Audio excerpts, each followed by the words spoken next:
नमस्कार दोस्तों, आज हम आपको एक हॉरर स्टोरी सुनने वाले हैं जो कि बहुत ही खतरनाक स्टोरी है, जो कि ट्रेन में सफर कर रहे यात्रियों के बारे में बताया गया है। तो चलिए वीडियो स्टार्ट करते हैं। बबीता बहुत खुश थी।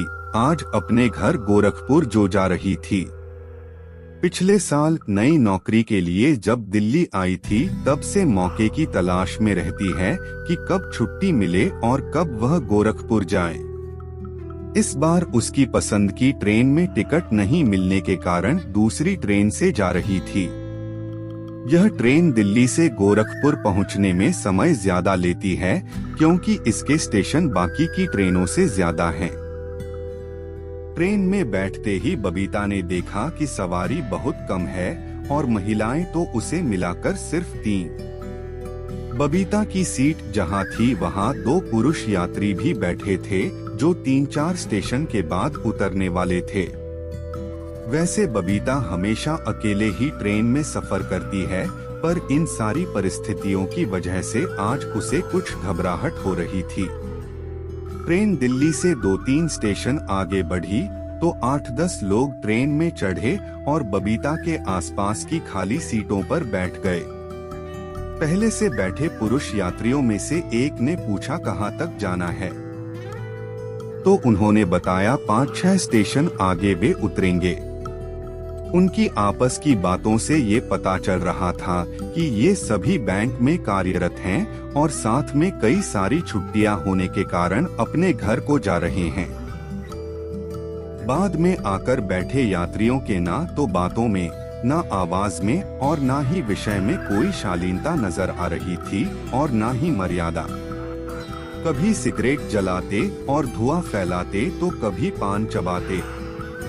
कभी कभी तो इनका शोर इतना तेज हो जाता कि ट्रेन की आवाज धीमी हो जाती। सभी पढ़े लिखे जाहिल लग रहे थे।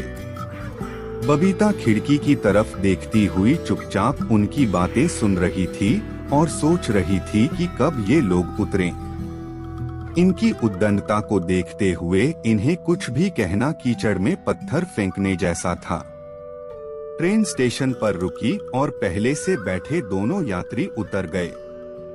अब तक शाम भी धीरे से रात में बदल गई थी और इन यात्रियों की उद्दंडता भी अभद्रता में।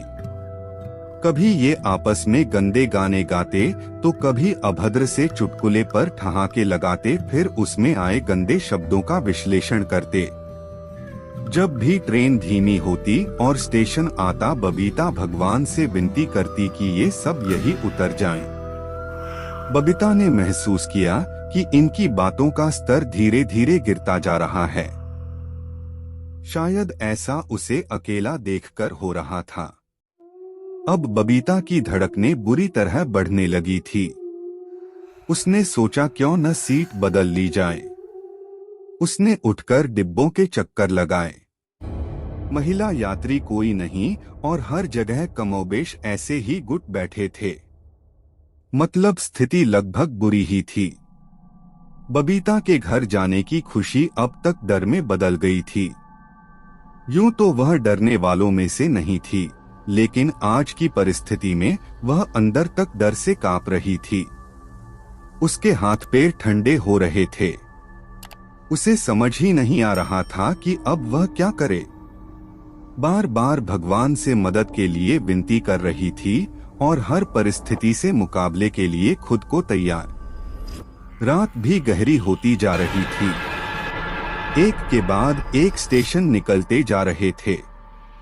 बबीता की घबराहट और डर दोगुनी गति से बढ़ते ही जा रहे थे। तभी फिर स्टेशन आया। ट्रेन रुकी और बबीता ने इन यात्रियों के उतरने की उम्मीद की, लेकिन ऐसा नहीं हुआ। ट्रेन आगे के सफर के लिए निकल पड़ी। निराश बबीता फिर सिमट कर बैठ गई।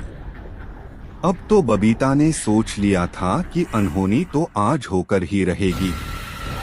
उसकी हालत अब ऐसी थी कि वह चीखना भी चाहती तो उसकी आवाज नहीं निकलती। तभी एक बुजुर्ग महिला सीट के पास आकर खड़ी हुई। शायद स्टेशन पर चढ़ी थी। महिला ने बोला, बच्चों सीट खाली करो, ये मेरी सीट है। अपनी उन्माद में चूर उसमें से एक ने कहा, अम्मा पूरी गाड़ी तो खाली है, कहीं भी बैठ जाओ। हम तो यहीं बैठेंगे। तभी पीछे से एक हट्टा कट्टा पहलवान अम्मा के सामान के साथ आया। उसे देख अचानक थोड़ी शांति हो गई। फिर हिम्मत कर उन यात्रियों ने पूछा, अम्मा आपका सीट नंबर क्या है? हम हटते हैं, आप अपना सामान जमा कर यहाँ बैठ जाएं। बबीता की विनती शायद भगवान ने सुन ली थी। उसे लगा जैसे अम्मा और पहलवान के रूप में भगवान ने अपने दूत भेजे हों। फिर वे पढ़े लिखे जाहिल यात्री बगल वाली सीट पर बैठ गए और जैसे ही उनके पहले ठहाके की आवाज आई, पहलवान भाई ने उन्हें शालीनता के सबक सिखा दिए। इसके बाद वे कब और कहां उतरे पता ही नहीं चला। बबीता आज भी जब कभी अकेले रात में ट्रेन का सफर करती है तो उसे ये भयानक घटना याद आ ही जाती है और वह उस डर से एक बार अंदर तक सिहर जरूर जाती है। इसी तरह के आपको हॉरर स्टोरी चाहिए तो मेरे चैनल को सब्सक्राइब करके बेल आइकन को दबाना ना भूले ताकि आपको हर वीडियो की नोटिफिकेशन पहले पहुंचे। धन्यवाद वीडियो देखने के लिए। मिलते हैं अगले स्टोरी के साथ।